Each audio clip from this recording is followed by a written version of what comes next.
కింద వైపు రౌండ్ గా రాలేదండి. ఎలా? పెద్ద డాట్ వేస్తుంటే కింద వైపు రౌండ్ గా రావడం లేదా? రౌండ్ గా నువ్వు పెట్టుకో. ఇది ఉంది కదా పెద్ద డాటు. ఇది స్ట్రైట్ గానే ఉంటది నిజానికి. అవునా? ఇక్కడ నువ్వు డాట్ కోసం ఇక్కడి నుంచి ఇక్కడికి ఒక రౌండ్ షేప్ అనేది ఇస్తున్నా నేను. గమనించావా? ఈ రౌండ్ షేప్ ఎందుకు ఇస్తున్నాం? రౌండ్ రావడం లేదు అంటే నువ్వు స్టిచ్చింగ్ చేసేటప్పుడు ఇలా వేస్తావు గదా!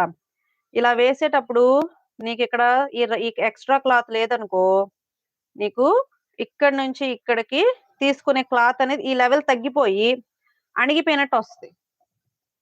అలా అణిగిపోయినట్టు రాకుండా ఉండాలి అంటే ఖచ్చితంగా ఈ పాయింట్ అనేది ఈ డాట్‌తో లింక్ అయ్యి ఉంటదనమాట. ఈ ఎక్స్‌ట్రా క్లాత్ అనేది ఇస్తే నీకు కరెక్ట్‌గా రౌండ్ షేప్ అనేది కూర్చుంటది.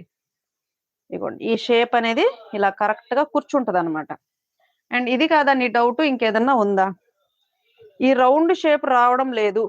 అంతేనా? ఇక్కడి నుంచి నువ్వు రౌండు నీకు